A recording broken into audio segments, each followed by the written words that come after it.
The snow has begun to fall and it's just going to make this harder. You said the 14th and now you're saying the 12th. Your story is changing. Her jewellery, her friends. She has been seen. Where is she? Just tell me. Where is she? I'm saying nothing. The snow has begun to fall and it's just going to make this harder. Welcome to Extraordinary Stories Podcast.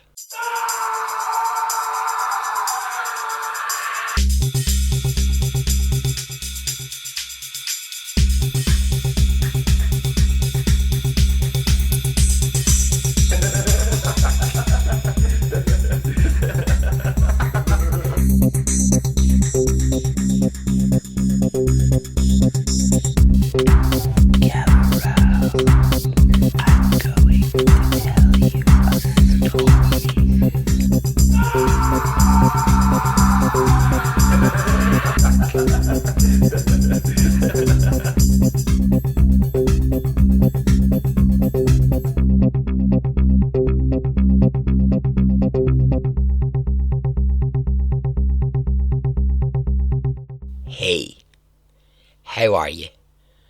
Are you well? Are you good? I am. Alright, well, if you've been in touch with me about the last story, the three-parter on Anna Delvey, the German faker, thank you very much. There's been I've loved it, such a range of responses from, oh my god, what a psycho, deserves to be in prison, to I'd quite like to go for a coffee with her, which, you know, I get. I think I'm somewhere between a lot of those responses. So, yeah, thanks for getting in touch. I'm just going to do a very quick extra with some shout outs, and then we'll get on with the story. Alright, first of all, never thought I'd be doing this, but, you know, here we are. It's the time we live in. Shout out to the cows. Yes, hello cows. So, Connie Burke, listening to the podcast, got in touch on the Facebook group to say, here's a picture of 3 of your biggest fans, and it's her cows. They were getting uppity listening to other things. She put on a bit of Extraordinary Stories podcast and the cows are loving it. Cheers cows.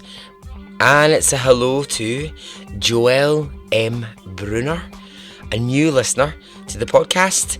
She says, I've just discovered the podcast and I'm quite enjoying binging it. Good, I'm glad. Have fun. Hello to Sam Solom on Instagram, who says, Barry, I love your podcast, right? But I was listening to your earlier episodes and I think I heard you wrong. Did you say you were 16 in 1986? I'm just really curious. How old are you now, Sam? A, it's rude to ask someone's age. You shouldn't ever do it. But yeah, I mean, Sam, I'm 21. Yeah, I'm 21 years old. That's how old I am, Sam. So thanks for asking. Glad I could clear that up for you. And lastly, I'm just going to read you an email I got from, oh, forgive me for the surname here, Julian De Handaras. Am I saying that rightly? De some badass or something. Well, I'm just going to call you Julian Badass because I can't say your surname. So, Julian says, Barry, me and my husband, we listen to the podcast all the time. We listen when we make dinner, when we do our household things like we fold laundry, we're cleaning, blah, blah, blah, blah, blah. Right? It's very nice, great, lovely. He says, now, as much as we love it, where my husband gets lost is some of your references. Because he doesn't really understand the world of pop or a lot of popular culture. He's more into sports.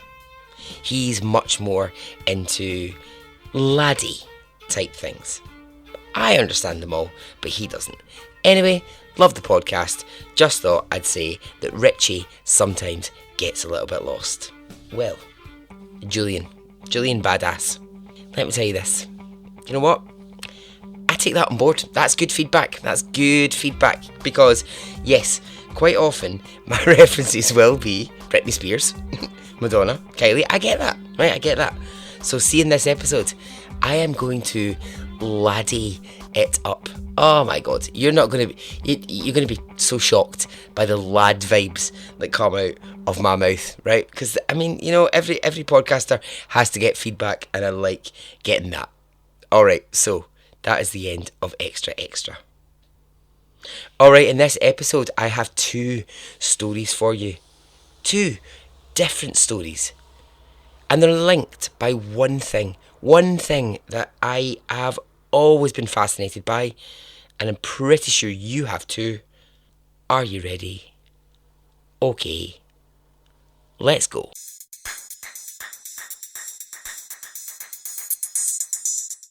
David and Maria Tanshuik are both in their late 30s.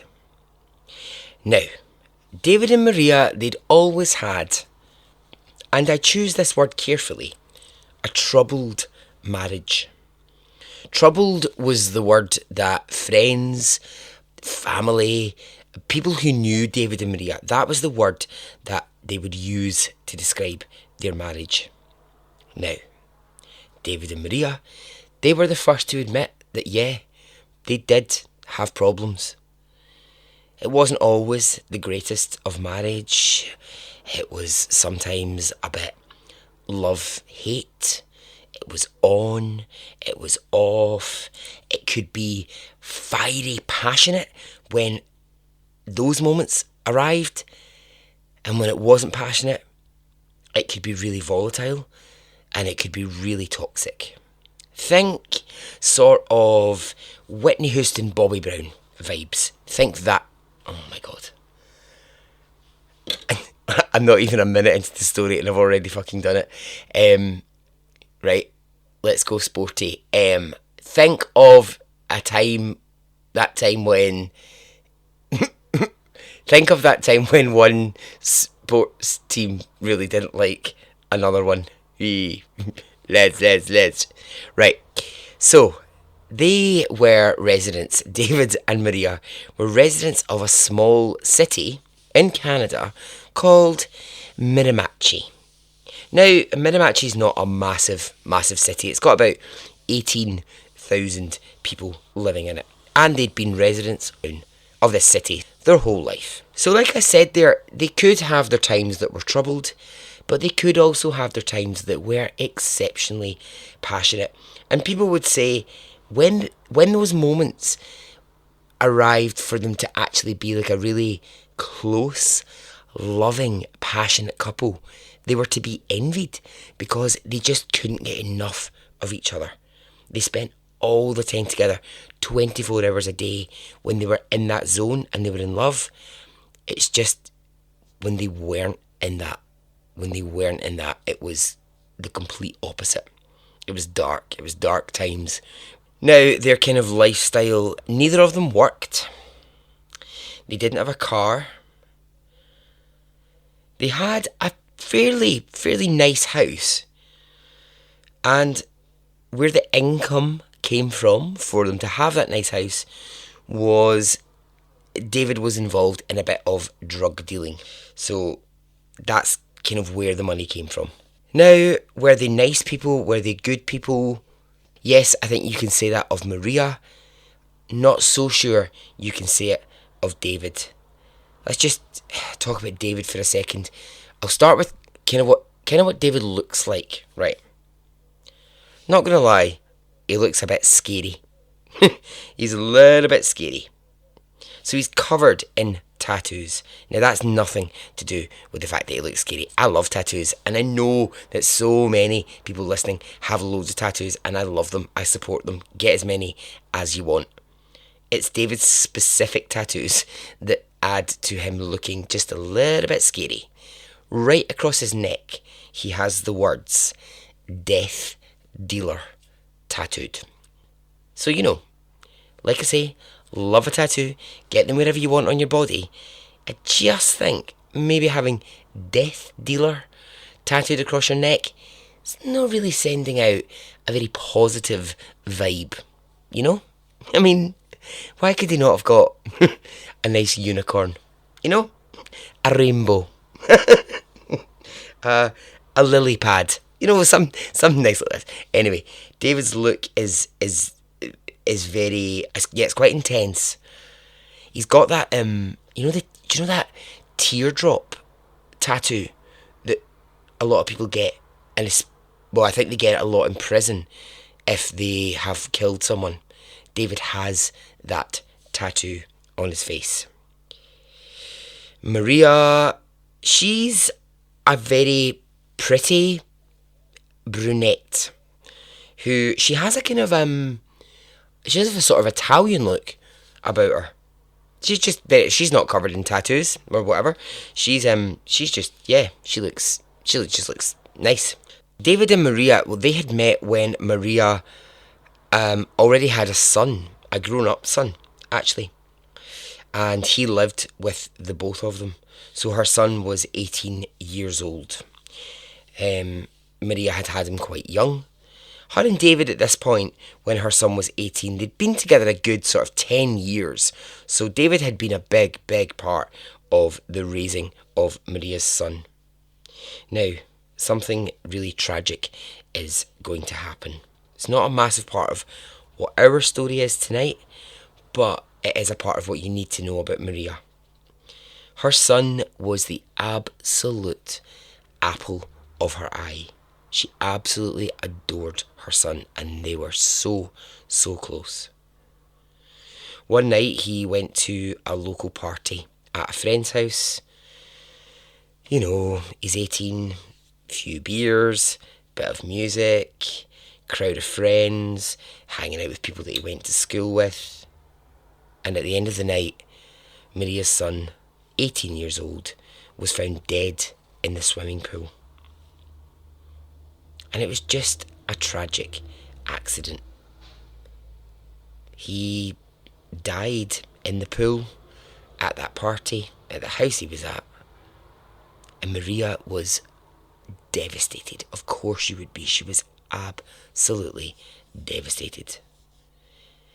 Maria went into a really long, long period of grief. Often she just wouldn't leave the house. It was said that really her and David's home became a shrine to her son. Now, ultimately, the death at the party, it was ruled as an accident. But of course, when you have a dead teenager in a pool, there has to be an investigation. And so a detective called Brian Cummings, who was with the Canadian police, he became the detective in charge of looking into the death of Maria's son. He's a very senior officer. And during the investigation into the death, he starts to visit Maria and David in their home more and more and more. He's seeing them quite a lot as he tries to sort of understand it. And like I say, it is just a tragic accident. Too much beer. He went to a party and, I think, is the official ruling for that death by misadventure? I might be making that up, but that's coming into my head. Don't take that as fact. But I think that's maybe what it is. Anyway, Detective Cummings, during that time, he gets to know Maria really well. She's grieving, she's going through a really hard time, and he comes to the house a lot just to sort of chat with her.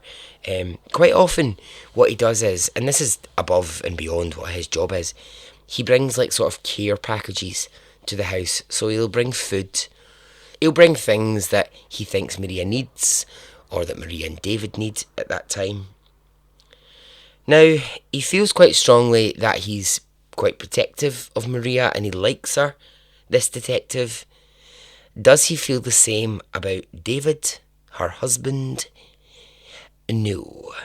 No, he does not. David has an extensive criminal record. And wait for it. I'm going to tell you what his criminal record is for. The following: robbery, assault, possession of prohibited weapons, and plotting to kill a police informant, a prosecutor, and a judge. Okie dokie. Alright then, so learning a bit more about David. He sounds like a real cute guy. Yeah. So what you need to know in this story is that David was seriously struggling with a drug addiction. He had been on drugs for years. Now he is visiting an addiction counsellor, but it's not really making much of a difference. David is very addicted to drugs. Maria had been addicted to drugs, but she had kicked the addiction and was completely clean, completely sober, had been for years, and she was making it, she was really, really making it her work to get David off the drugs. Maria was so serious about getting her husband clean. I mean, she was as serious as that time that South Africa played England in some sort of cricket game in 1997. Oh, I don't know. I'm just like making like stupid sport things up now. So, Maria, she would follow David. She'd watch where he was going. She monitored who he was talking to. She searched his clothes for drugs, for any evidence of drug use. When he had money, she would sometimes take that money and she would hide it, knowing that it would just be spent on drugs. She would go to the drug dealers that she knew David went to in town, and she would plead with them and say, please don't sell him drugs. I'm trying really hard to get him off of it. Please don't sell him it. But, well, hey, drug dealers are drug dealers, and if there's money to be made, they're going to make it. Sorry, that's a sweeping generalisation of drug dealers. I don't know any drug dealers, so if you are one, I'm very sorry if I've just generalised you absolutely massively. Sorry about that. Anyway, the whole trying to get David off drugs, it's beginning to reach, like, fever. What am I trying to say? Like, fever pitch? Fever dream? Fever stick. You know the point I'm trying to make, right? It's basically, it's getting to boiling point now with it. And Maria finally gives David an ultimatum. She says, look, you need to quit the drugs or the marriage is over. David says, fine. If the marriage is over, the marriage is over. But you will be the one to leave. I won't leave this house. You will be the one to leave. Now that for Maria was devastating because, like I said, she had almost made the house into a shrine of her dead son, and the idea that she would have to move out of their house because he couldn't come off drugs was devastating to her. So this continued, sadly to say, for years, and it was just a constant battle for Maria. And David would go through periods where he would be sober for a while and things would be great and they would be a lovely couple. They would be so passionate and so into each other, and then the minute he went back on drugs, everything would change. So all of this is leading up to January 2003, when the most awful blizzard is about to hit Canada. It's an absolute beast of a blizzard, and it's about to hit the town that they live in really, really badly. So it's a cold, freezing, blizzard January night when a police station in Miramichi gets a phone call. and it's David. He's calling to report his wife Maria missing. David tells the operator that he and Maria, they had been having marital problems, and they decided that it was best to spend some time apart. He says she went to spend some time with friends in another city, and when she left, she said that she would be in touch with where I could get in contact with her. But now I haven't heard from her. He says 2 weeks have passed, and I'm starting to get really worried. 2 weeks is quite a long time to leave it to make that phone call, isn't it? I mean, if you were really that worried, you would have called before then. You'd have been doing a lot more, but okay, right, fine. Give you the benefit of the doubt right now. He says to the operator, Maria left on the 14th of January. And the person on the phone says, okay, well, how long did she say she would be away for? He says, well, only a few days. She said she'd only be gone a few days and she'd be back. So police send an officer to the house to have a chat with David and just see if they can, get a bit more detail out of him. Now, the police in this town, I keep saying town, it is a city, but it's small enough that police know who David is. Like I told you before, he's well known to police. So as soon as this call comes in, they have got alarm bells ring-a-dinging in their ears. Also, they know Maria. They like Maria. So, they have a very, very quick strategy meeting just before the officer is going to go for an initial early conversation with David. And what they decide to do here, and I love this, is they decide to play a tiny little trick on David just to see how he reacts. This is the kind of thing I love. But this is when police work gets sexy. I love it. This is like sexy police work.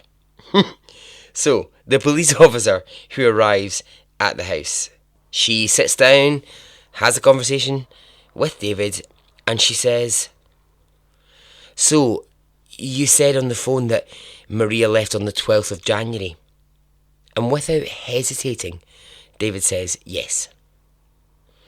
Okay, first mistake.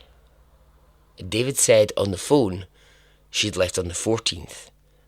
And when the officer deliberately changed the date to the 12th just to see what his reaction would be, he didn't even notice. Alright, come on mate, first mistake, first huge error, get your fucking dates right. Get your dates right and stick to them. If you're going to call police and say, oh, my wife left on the 14th of January and I haven't seen her for 2 weeks, if 2 hours later a police officer says, also she left on the 12th, if you nod along and agree, yeah, quite right, well, you're just making yourself look like a massive dick, aren't you? So, police are thinking, okay, right, so he's already fallen into the first trap. They're thinking, David, not so bright. Well, I'm not sure. Is David bright? Is he not? Let's see. Let's see as the story develops. Watch this space, said no one since 1996. In the days that followed Maria's disappearance, Detective Cummings, remember the guy who was involved when Maria's son tragically died? He goes to see David just to try and get a few more details out of him. And he will say that when he went to see David, he was very clearly under the influence of drugs. David says, I've been calling around everywhere trying to find her and I can't find her, I don't know where she is. And Detective Cummings says, okay, but who have you been calling? Because you weren't able to really offer any information beforehand about where you thought she'd gone. And he says, David says, I've suddenly remembered she was going to see a friend called Kathy. Right, okay, so here's something to work with. Where does Kathy live? David says, don't know. What's Kathy's last name? David says, don't know. Do you have anything in this house that might have Kathy's phone number, Kathy's address? David says, don't know. So this is useless. I mean, basically what he's done is he's plucked a name out of thin air and said, oh, she's gone to see her friend Kathy. Well, yeah, okay. You didn't know that. You didn't know that before, and now all of a sudden you've got that information? Nah, I'm not believing you. Detective Cummings says, look, I'm going to need you to come down to the police station and actually give us a formal statement here, David. Because we really need to now start a search for Maria. David takes 3 days to go to the police station and make that statement. 3 days. That's how concerned he is. 3 days. In the 3 days that it takes him to get to the police station, police are already out. They're on the streets. They're talking to people. And a really disturbing picture starts to emerge. No one knows any real details. No one knows any facts. But there are dark rumours on the street that something bad has happened to Maria. Detective Cummings is asking his officers, where are you hearing this from? And they say, we're hearing it on the street. I mean, it's literally the word on the street. Do you know what I mean? It's like that is essentially what it is that people are going, something bad has happened to her. So, when David comes in for his interview, initially, police they're very measured in the beginning. Rather than look at David as a suspect, they try to view him as concerned husband. They're just looking at him and going, okay, let's not jump to any conclusions. Let's not say that we think he's guilty. Let's just see, okay? By the end of the day, by the time he's been through an interview, David has, in police mindset, moved from concerned husband to prime suspect. And I'll tell you why. There's a few things in David's stories that just don't check out. For a start, he's not really that coherent. He keeps changing dates. He keeps getting all the facts wrong. He can't remember half the information.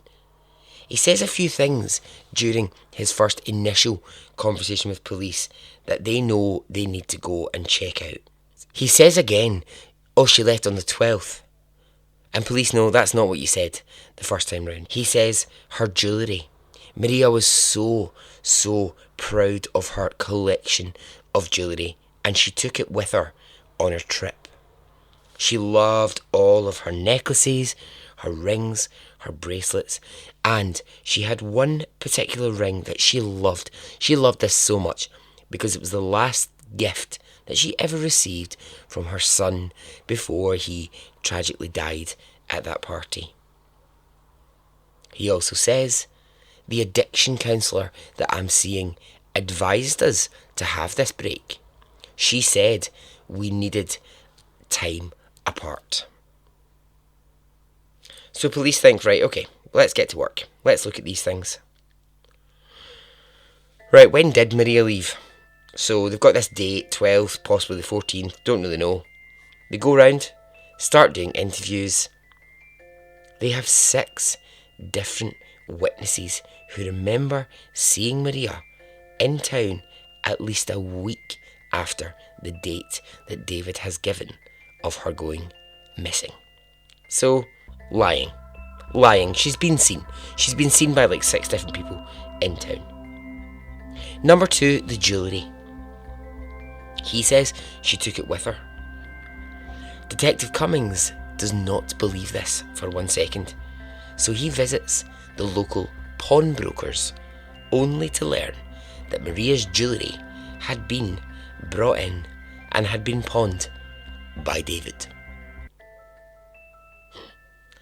Number 3, they go to the addiction counsellor and they say, what advice did you actually give to the couple? And the addiction counsellor says, I told them that they needed to spend at least 2 hours a day apart. I did not advise that they spend any great length of time. So David's story is just beginning to fall apart. But all of that is all well and good. Here's David's biggest mistake he could make. During that interview with police, he keeps referring to Maria in the past tense. So he keeps saying, Maria was the kind of person. Maria would do such and such. Now, the minute you start referring to someone in the past tense, you know they're dead. And that for police is the biggest fuck off red flag. They're like, right, okay, alright, now we know. We can't prove it, but we know it. The next big question for police is, and of course it is a big question, why wait 2 weeks? Why would David wait 2 weeks to report her missing? So then the police are kind of like, they're like wandering up and down. I've just got this image of my head of them all just like wandering up and down the police station. They're scratching their heads and they're going, why did he wait 2 weeks to report it? What was he doing in those 2 weeks? What was it? And then all of a sudden it hits one of the police officers. The night that David made the phone call to report that Maria had not come home was the day that the blizzard started. And police go, right, we're getting closer. This is what it is. He has waited until there has been a snowfall to cover up whatever it is that he has done. To cover up his tracks, to cover up potentially where he might have put her body. That's why he waited 2 weeks. Now, as for a motive, right, this is a little bit tricky. Okay, it's a little bit of a sidestep here in the story, but not too much of a sidestep. And I do actually think it gives us quite good sort of context to Maria and David. Police are thinking, why did they not just separate? Like, if it was really that bad, like, why would David have done something to Maria to make her disappear? Or why did she just not leave? Like, what's the story there? And they go, and when they're interviewing people, they talk to Maria's very best friend, and she tells them something that they didn't actually know. And it's that 2 years prior to her disappearing, David had a short stint in prison, in the jail, for, I can't remember what the crime was, but he was in for a short stint in prison. And during that time, Maria had an affair. Okay, not great that she had an affair. I'm not forgiving that. I'm not saying that's okay. I'm just saying that it happened, right? It was brief and it was over. Now, when David got out of his short stint in prison, Maria told David about the affair. You know, thinking that was probably the best thing she could do as his wife in that situation. She could admit that, yeah, okay, she had a brief affair with someone while he was in prison. The man that she had the affair with suddenly vanished from the streets of Miramachi. Gone. Now, Maria and David, they never talked about it. They never discussed this man suddenly vanishing. But Maria would confide to her best friend, I know David did something bad. I know that he was so angry about me having an affair. He didn't take it out on me. He took it out on this guy. And now this guy is gone. So, with that in mind, now that police have that information, it starts to make a bit more sense. Because if they'd just separated, if David had just walked away from Maria because he was sick of her going on about getting off the drugs, she still had that information. And as long as Maria was alive, that was always going to hang over David, that she would be able to put those things together and at any point, anywhere in the future, go to police. So from the very, very minute, from the very second that David becomes their suspect, the investigation, it proceeds with two major goals. Number one, get enough evidence to arrest David. Second, and not second in a what do I mean? Not second in a less important way, not by any means. But second is find Maria, dead or alive.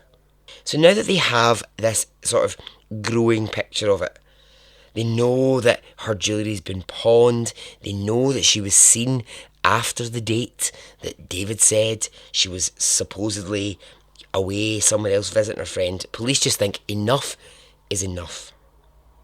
They arrest David on suspicion of murder.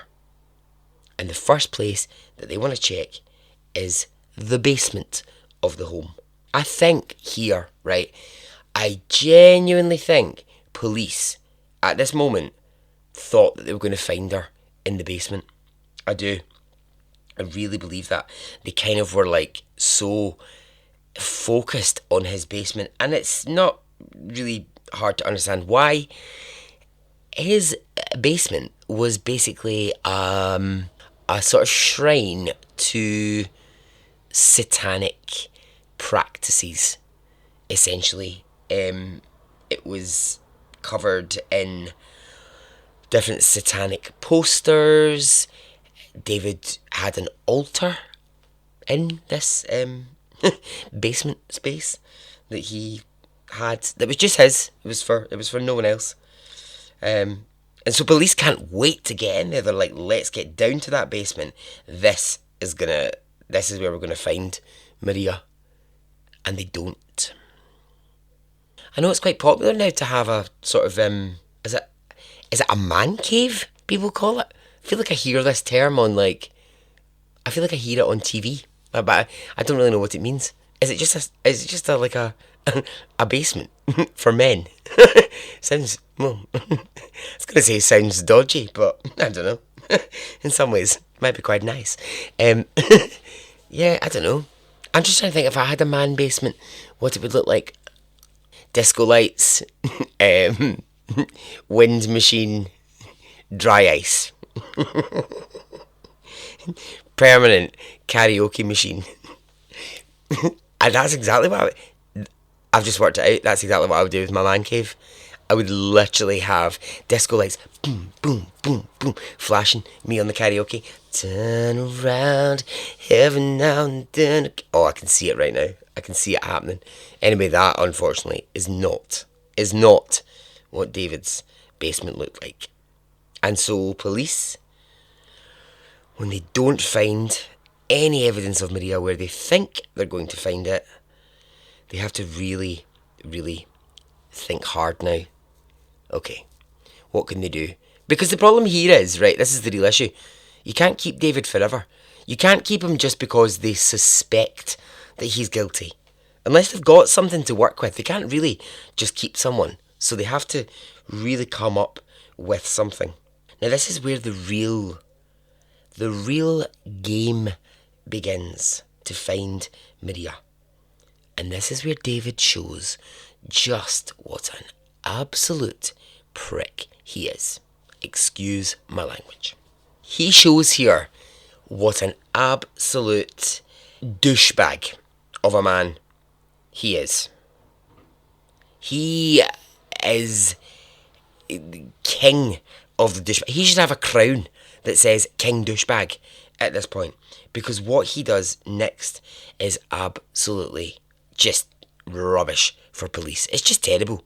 It's just like, fuck off, mate. A witness who wants to remain anonymous in the story, and that's absolutely fine, comes forward to tell police that they've seen David in and around some woods not too far from their house, making mysterious late night trips in and out of the woods.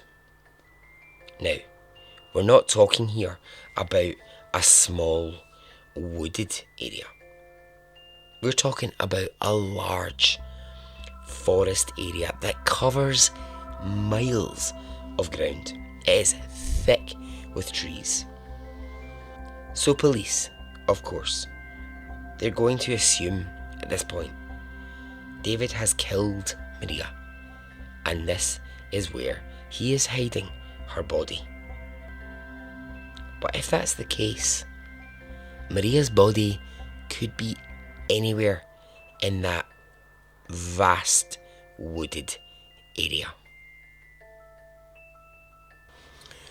So police start watching David, and it doesn't really take David too long to become aware of this.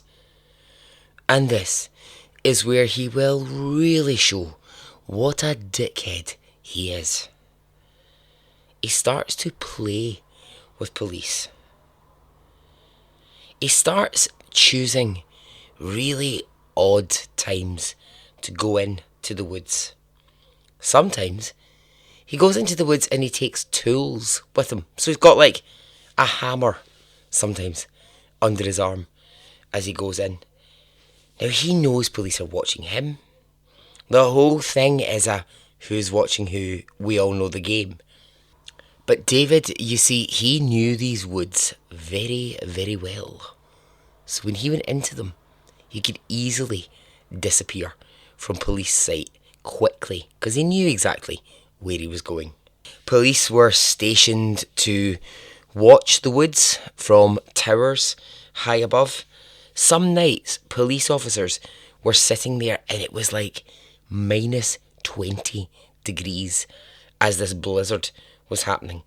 And they just had to sit there and watch David walk in to the woods, walk about, and then they would lose sight of him because essentially he would take these little twists and turns into bits where they couldn't quite find him. He would get out of police sight really quickly. He's just making police stay up all night for no fucking reason other than being a dick. But police, what they won't do is they will not let go of the certainty that this is where Maria is. She's somewhere in these woods.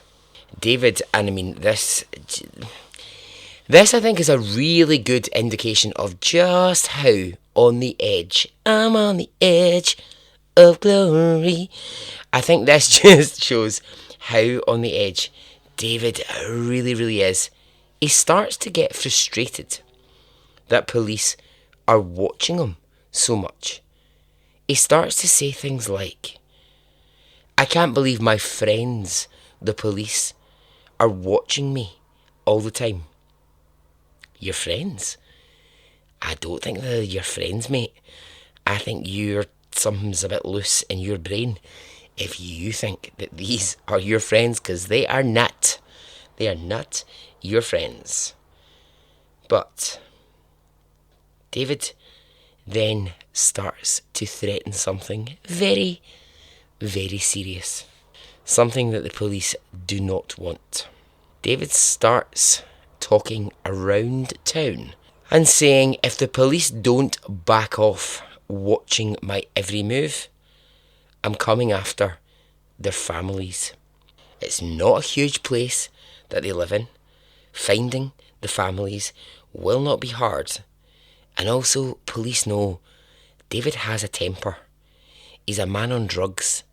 He's also, at this moment, a man that is essentially probably guilty of something. He knows police are zeroing in on him. And so his retaliation is, I'm coming after their families. And this, I just find this awful. But this is what police are forced to do. For a full 6 weeks. The families of any police involved in the search for Maria have to have extra alarms installed in their homes. The wives of male officers are made to wear panic buttons 24 hours a day. Any children at all attached to the families of the officers are escorted door to door wherever they go and cannot be let to just go inside a building without someone checking that they're securely inside. For 6 weeks, these police officers, they can't have casual friends pop over. They can't go out to restaurants. They can't live their lives, basically, because David has backed them into a corner where he's saying, if you don't back off in the search for Maria, I'm coming for your families. I just think that's fucking awful. I cannot believe that one man can terrorise a police force. Like, what? What the actual fuck? What's that? But, during all of this, police are determined. He can do all of this, but it doesn't stop them searching the wooded area to try and find where they're convinced Maria is. Then police are going to learn a very troubling piece of information. They discover that David has been going to the downtown, where all the bad boys and the bad girls hang out, and he's been going there to try and buy a gun. Oh, God. Well, that's not good news. So, when they learn that David is on the hunt to buy a gun, they act quickly, and I think what they do here is pretty damn good. Now, they know a lot of the sort of douchebaggeries that David hangs around with. And so what they do is, one of the friends that he kind of hangs around with a lot of the time, they steal his car. Police actually steal his friend's car, and they install a wire into it very quickly, in the hope that David will be in this car and that police can hear him talking about the disappearance of Maria, or talking about what he might have done, or talking about future plans or something. They just want a wire in this car. So, I mean, essentially, what happens here is one of David's mates is in a bar one night. He doesn't realise it, but his car is taken by police. A wire is put into it really quickly, and then it's parked like 3 or 4 streets away. So he just thinks the car's been stolen and driven a little bit away, but he gets the car back. I mean, it's a bit weird, but I can kind of see what police are doing here. Yeah, that would be weird if that was your car. This poor Canadian man, well, I say poor Canadian man, but this Canadian guy must have been like, oh, I don't know, what does a Canadian sound like? Ooh, my car, no, that's no. Oh, my car's been stolen. That's not Canadian. Let me just think. Let me just go into myself. Oh, my car's been. That's Australian.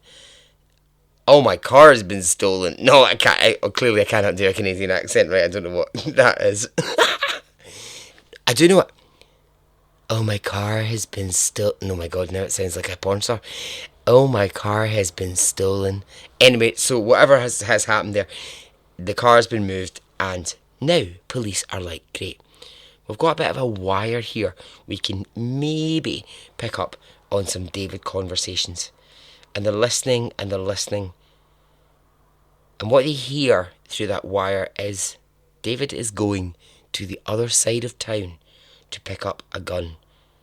And he's going now. So police, they jump into their cars. They're going to chase him, but they have to pause and they have to think. And this is why. If they pull David over and say, we know that you are off to buy a gun right now, then the whole fact that they've put a wire in that car, that's completely blown open. And they can't find any more information. But if they give him enough time to actually go and buy a gun, then they can arrest him. They can arrest him for having a weapon. And that's when they can pull him in and they can properly interrogate him about Maria. So, police pull the car over. It's a high-risk move, but they do it. And they find that David is in the back of his friend's car with a sawn-off rifle and a homemade abduction kit. Fucking hell. This is less than a mile from Detective Cummings' house.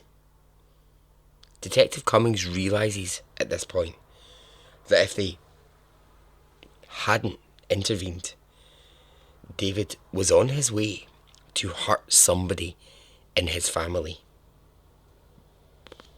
So they bring David in. At the police station, they interview him for 11 hours. 11 long hours.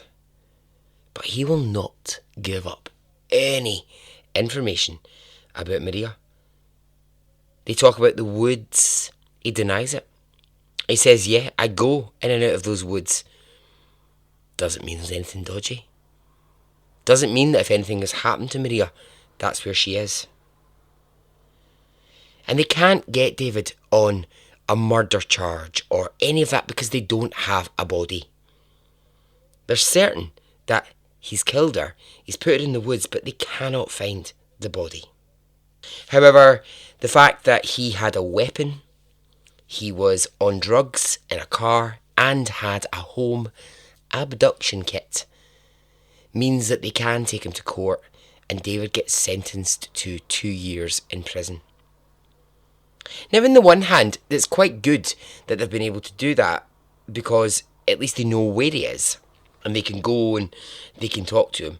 But on the other hand, him being out and then being able to have surveillance on him might slightly have been more beneficial for police because they might have actually waited to the point where he slipped up slightly or he did something that gave them an indication of where Maria might be. The real feeling for police here is the worry that it's now been months. It's been months of searching these woods, and the same team of detectives have been so dedicated to this case. And there's a creeping feeling in these detectives that they just might never find Maria's body. I wonder, when I was sort of going through this story, stopped and wondered if at any point they considered that actually that's not where she was. Were they perhaps looking in the wrong direction? But I'm assuming they must have done really good work to have determined that no, they were clear this is where she was. So there's no murder weapon and there's no body. But one of those things is about to change. Yes, sorry, it is about to change. Maria's family and extended family were a massive part of the search for Maria. So sometimes when police had been searching for days and hours and had come away from it, they would take over the search of the woods. They would do whatever they could in the situation to help try and find Maria. That's really what they wanted. So Maria's brother-in-law was one night out driving nearby the woods. Edmund Carroll. Now Edmund gets described as a simple man, a born-again Christian, a very sane, very sorted man. But something happens to Edmund. And you know what? This bit of the story is weird. Right, it is weird. But there's no judging here. There's no judging. There's no like... I'm not doubting this for a second and I'm not believing him. Edmund was out driving, looking round.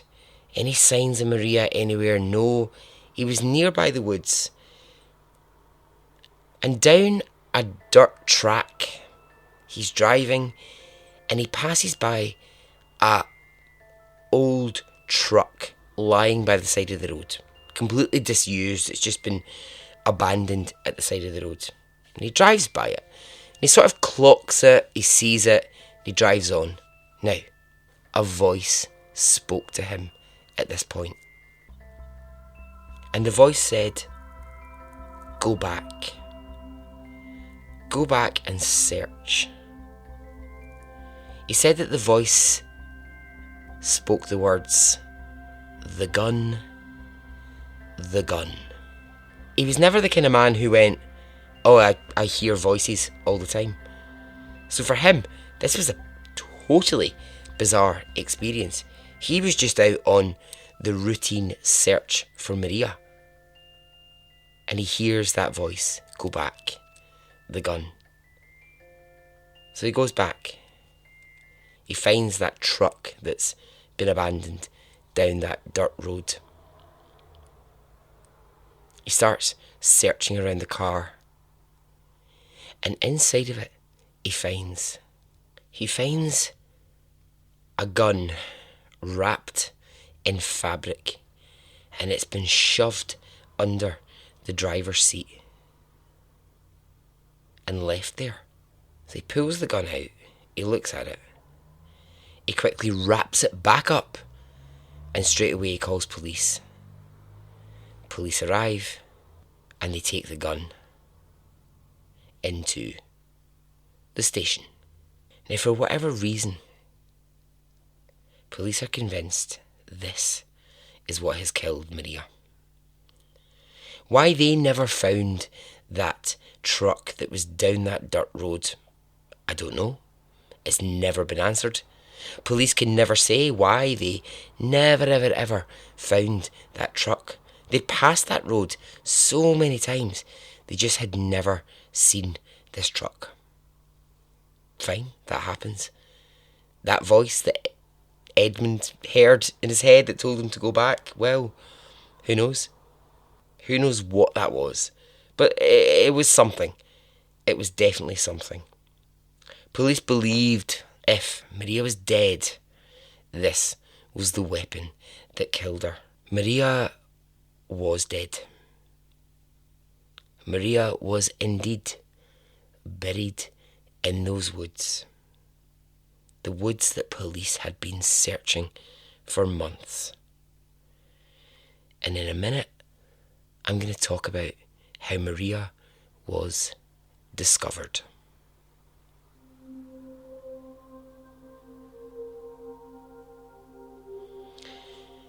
Let's pause on Maria and we'll take a bit of a gear change.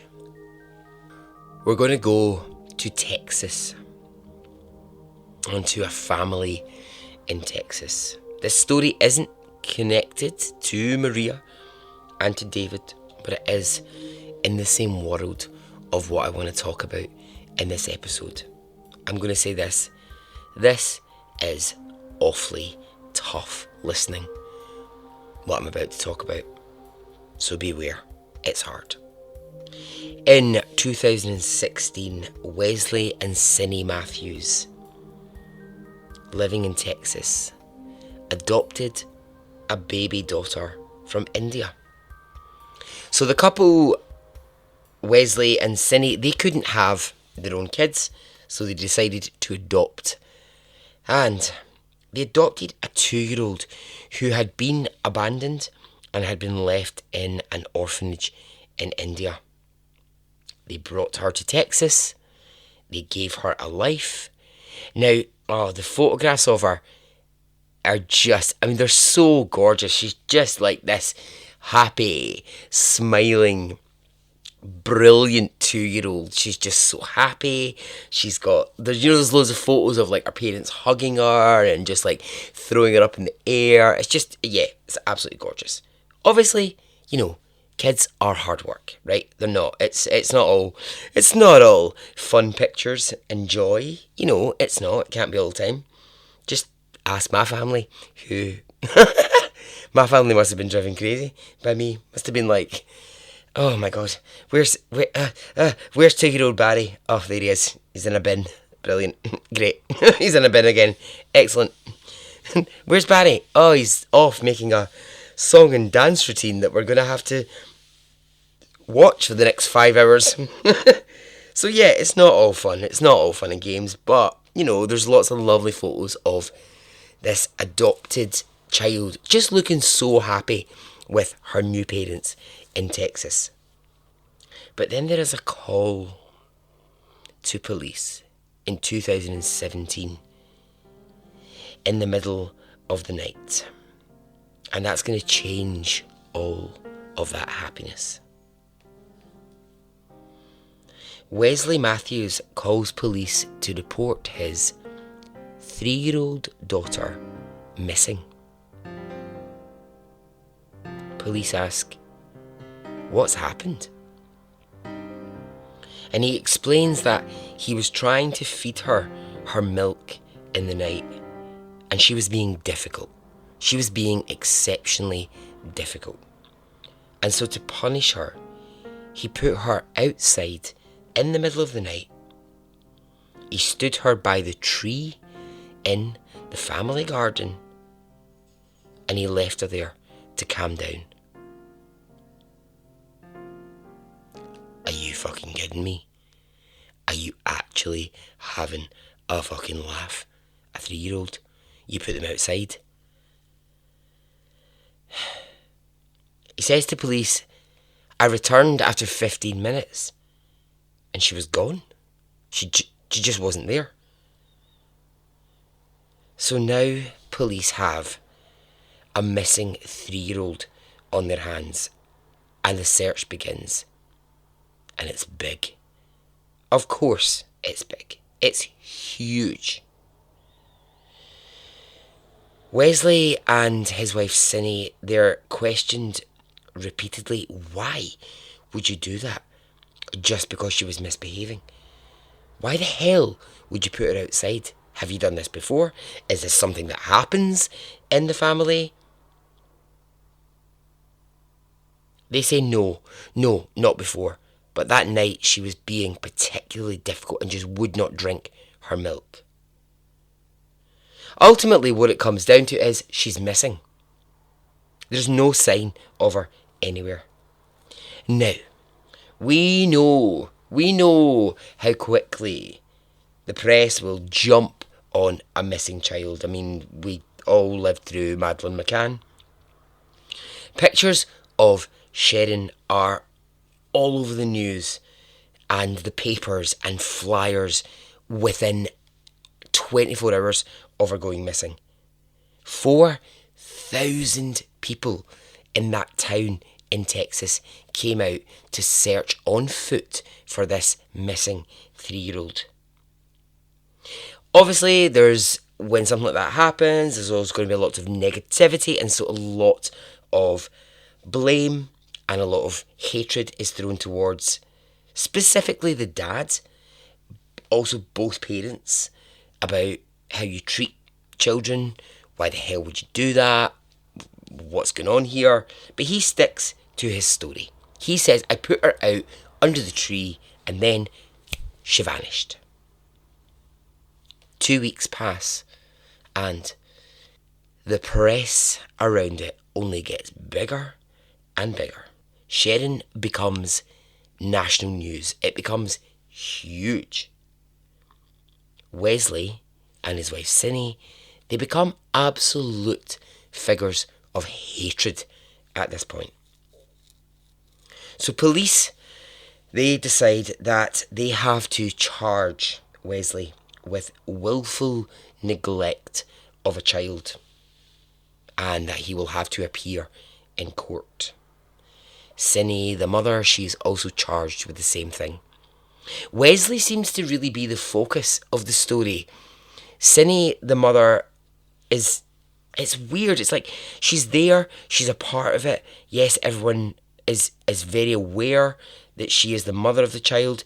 But I think because it's Wesley who made the phone call to police, and, you know, he just becomes the figure. He becomes the figurehead of this whole story. They do. I mean, they just become absolute vilified.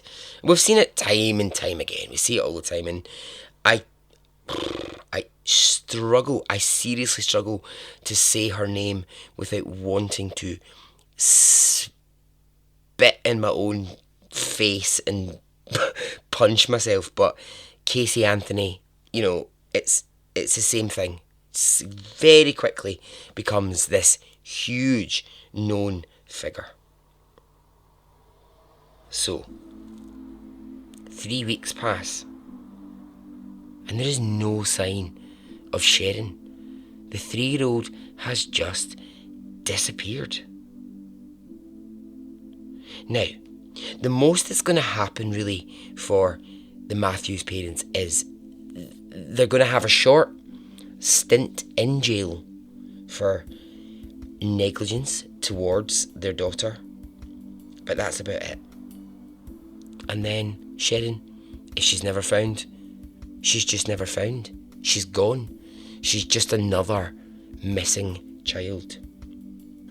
But just like David in the first story, what the Matthews didn't count on was one very, very important thing, and it's the thing that links these two stories.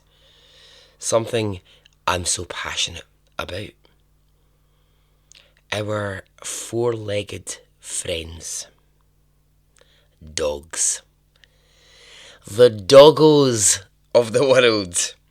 Those fan-fucking-tastic beasts who we should never, ever underestimate.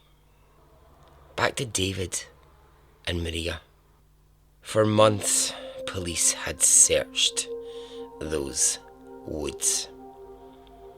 And remember Detective Cummings, the man who liked Maria, the man who felt protective of Maria. Well, he went to his boss and he said, look, here's the situation. My officers are exhausted searching these woods, and I want a dog. I want a cadaver dog involved in this. Now, here's the thing. I didn't realise this, but it is such a hoopla. It is such an expensive situation if you want a dog involved in your investigation. But he pushed for it, and he got it. Alex, the 8-year-old German Shepherd, was given the scent of Maria, and he was sent into those woods to look for her body. Within 35 minutes, he was in a part of the woods, had already been examined by detectives, but he was there and he was barking his head off. He wouldn't move away from this spot. And when police cleared the snow, they found the grave in which Maria lay. She had been shot 3 times. Once behind her ear, once in the eye, and once at the back of her head. David, tired of his wife telling him to get off drugs, he had brought her into these woods, shot her 3 times, and buried her. And then he had waited for snow to fall in the hope that her body would never be found. David thought he was playing a really clever game, but not clever enough for a dog. I think this is nice in a way. I mean, if you can call it nice, it's not nice, but after Alex the dog had taken just half an hour to find Maria's body, that police had now spent almost a year searching for. Rather than move her straight away, what they did was they called all of the officers who had been tirelessly searching for her, and they waited. They waited until each officer who was a part of the search for Maria was around her grave in the woods, and they let the officers carry Maria's body out of the woods together. Detective Cummings didn't want Maria's body to be taken in an ambulance to the hospital, and so he ordered a hearse for Maria to go in. And so each of those officers, even though it was a dog who found the body in the end, they were each there to play a part in bringing Maria's body out of the woods. Wesley and Cindy Matthews were under the impression that with their 3-year-old daughter missing, they would never be charged, because if there's no body, there's no crime. Enter a German Shepherd who's about to sort this whole thing out. A German Shepherd named Buddy was given the scent of Sharon, and he was let loose. Now, what Buddy the dog started doing was running away from where police had been searching for Sharon, almost in a completely different direction. Really, the dog was heading towards the next town. And if that was any other dog, if that was any dog, you'd be thinking, oh my god, where's that dog going? What's that stupid dog all about? No, not this dog. Buddy found himself by a small river, a good few miles away from where police had been searching, and he was barking at a culvert. I think that's how you say it. A culvert. Do you know, if it doesn't sound familiar to you, I had to look it up. You know, you'll know exactly what I'm talking about. You know that sort of plastic pipe that, like, sometimes you see it like over a river, sometimes it's in a way like runs through it, or sometimes it's underneath it. You know, the kind of plastic tubing that's like a pipe, essentially, is what it is. Well, Buddy was barking and barking and barking at this pipe. He's going nuts, going completely nuts. Police, they trust Buddy. They look inside this pipe and they discover the dead body of 3-year-old Sharon Matthews. Her body was decomposing and was being eaten by maggots. On the day that they discovered her body, Wesley Matthews, her father, walked in to a police station to tell the truth. And the truth was this: he had been feeding Sharon her milk at 3 a.m. in the morning. She wasn't drinking it, and in his words, he was a little forceful. That's his actual own words. A little forceful in attempting to get her to drink the milk, and she began to choke. She began to choke, and he couldn't help her in that moment. She died, and neither him nor his wife were able to resuscitate her, and so they took her body and they hid her inside of that pipe miles away from their home before reporting her missing. And if police had not used Buddy, the cadaver dog, Sharon's body might never have been discovered, and those parents could continue to tell the world that she had just gone missing. David is serving a life sentence for Maria's death, and I hope he rots in hell. Wesley Matthews is serving life in prison for the death of his 3-year-old daughter. And all because they were discovered by dogs. Both men could be in very, very, very different situations if it wasn't for our 4-legged friends. Okay, I'm just going to end by telling you a story that, yeah, I just think on this subject, it's just really interesting. I'm going to tell you about Buster, okay? So, Buster. Buster is a black lab, and when Buster is a puppy, he shows a really, really keen sense of smell. And his owner thinks, he's got good sense of smell. He's great, like sniffing stuff out. He's really, really good at it. I'm sure those of you who are listening who've got dogs will be like, yeah, dogs are very, very good at sniffing stuff out. But I'm talking like, this was like exceptional levels of skill. Do you ever have those, like, you know those things, oh god, I bought Alfie one once. A Kong, they're called, right? It's like a little plastic rubber thing, and you put things in it, and you hide it in the house, and the dog is meant to, like, well, I think the whole idea is, the dog's meant to be like, there's the scent of something that I might want to eat. It's going to take me 20 minutes to find it. Most dogs find it like that, to be honest. I mean, it was a complete waste of time.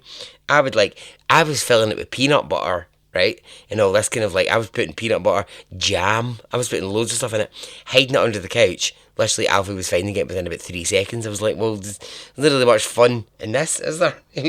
I may as well just give him the peanut butter and jam if he's finding it that quickly. Anyway, right, so back to Buddy.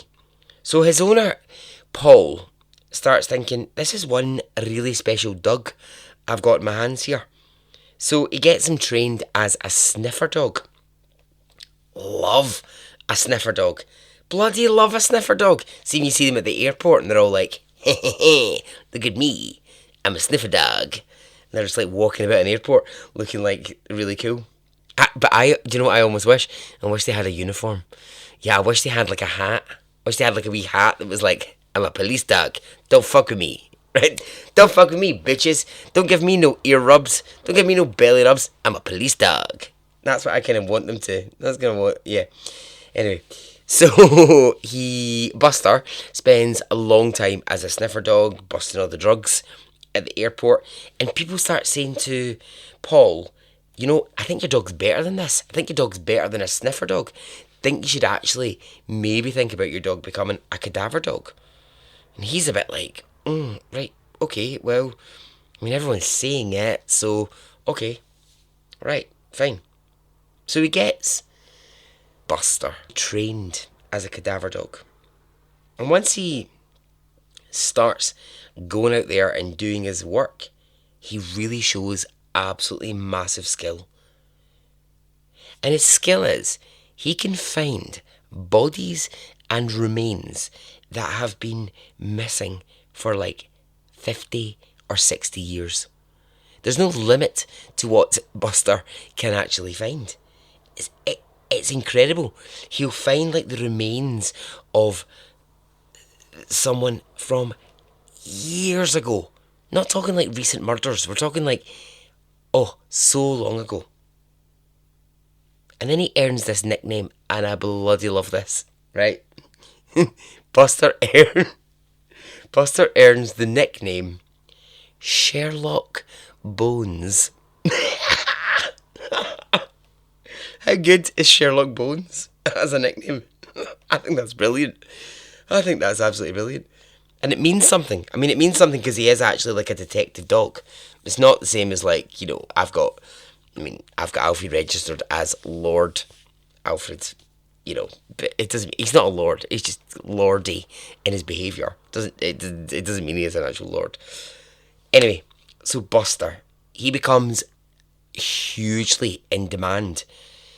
And Paul now has to start like flying around the world with Buster. They're going to Europe, they're going to Australia, they're going to China to solve cases and find bodies.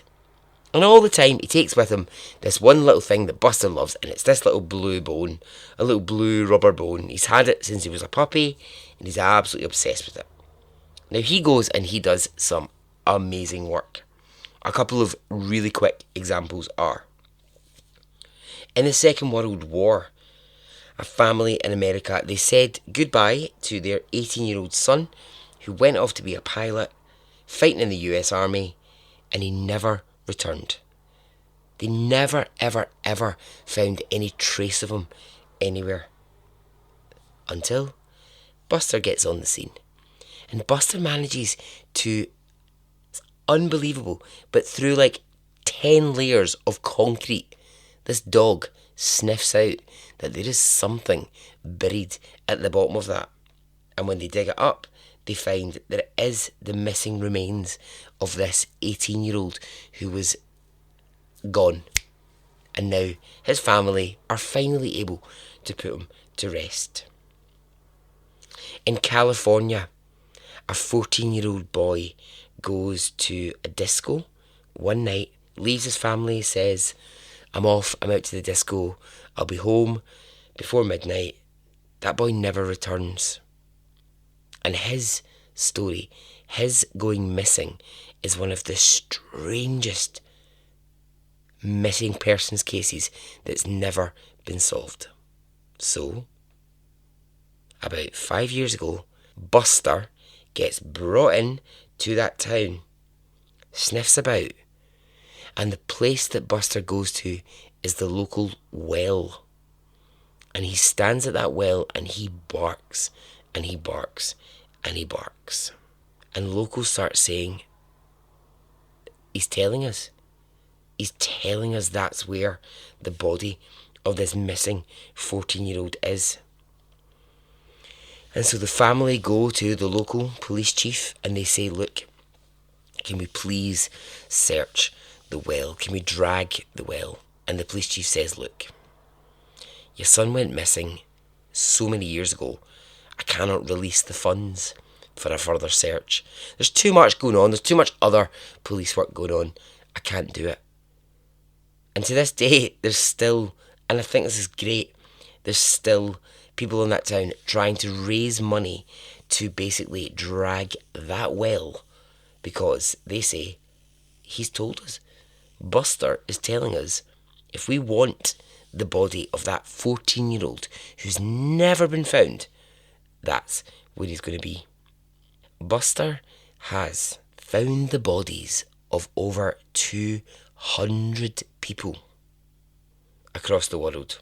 Now at age 9, Buster developed cancer and he had to have his back left leg amputated. Did it stop him? Did it fuck?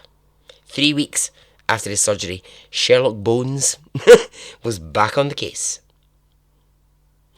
His owner Paul says something really interesting here. He's like, what's sort of strange about it is, when he lost his leg, people would meet Paul, the owner, and say, oh God, I'm really sorry about your dog. I'm really sorry you've got a disabled dog.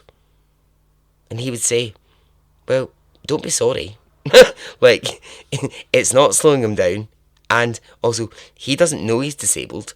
He's just got 3 legs and doing what he's always been doing. So don't feel sorry for him. Don't pity him. Do you know what I mean? Because it is that way, isn't it? If you see like a three-legged dog or whatever, you always go, oh, what an absolute shame. But see, when you look at them, fuck hell, they're just doing what they always do. They're just living life. They don't know they've got a disability. Buster has uncovered from sites bodies from both the First World War and the Second World War that have never been discovered. How many years on from those wars are we? And he's still finding those bodies. I mean, that is one special dog. Paul sadly had to put this on his Facebook in 2016. Tonight, Buster came looking for his blue bone, and I gave it to him. He took himself away. About an hour later, I went out to play with the tyre, which is Buster's favourite thing. I threw the tyre, he ran for it, and as he ran, his legs went out from under him, and he collapsed on his right side. His tongue was hanging out his mouth, and he was barely breathing. I petted him as a cry of anguish came from deep inside, and then it was over. He was dead. Buster died doing what he loved. Playing. Chasing.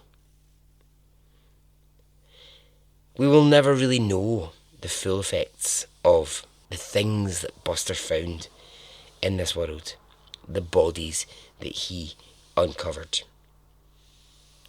But Paul ends by saying, never underestimate a dog's power. And so between David, Maria, Sharon and Buster, so ends the story. Alright then, there you go. Well, that's that. That's those stories done. I hope you enjoyed that. Hope you enjoyed listening. Yeah. What to say? What to talk about? Okay, yes, please keep. That was quite a nice noise I made. Please.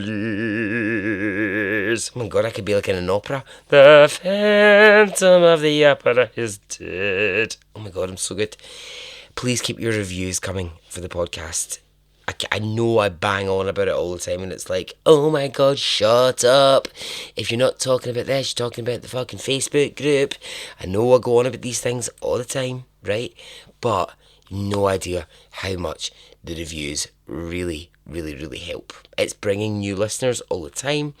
It's helping me in lots of other ways as well. Like, if there's lots of people contacting me now about different things that can help me to grow the podcast. Help me make the podcast bigger and better and do things with it.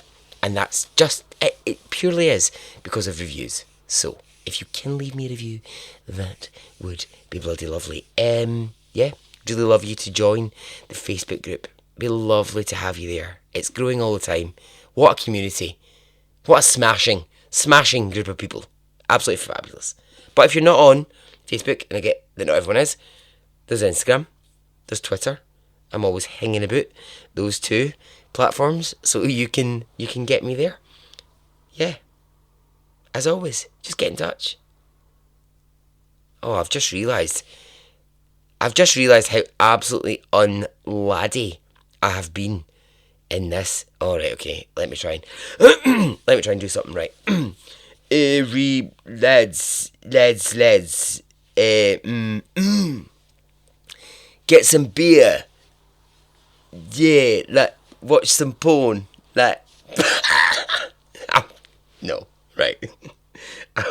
No, it's not for me. I've tried it. It's not for me. Right, being laddie's not my. It's not my way forward in life. I'm really way more comfortable with a Bette Midler or Beyonce reference. So that's how it's going to be. Okay. I hope the cows enjoyed this episode. Until I speak to you soon. Okay.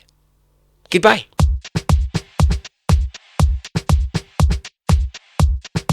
It didn't affect me really one way or the other.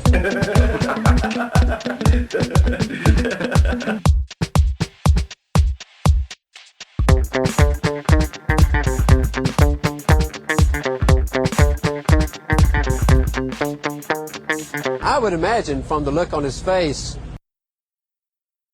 let's get it on, let's do it, let's get it over.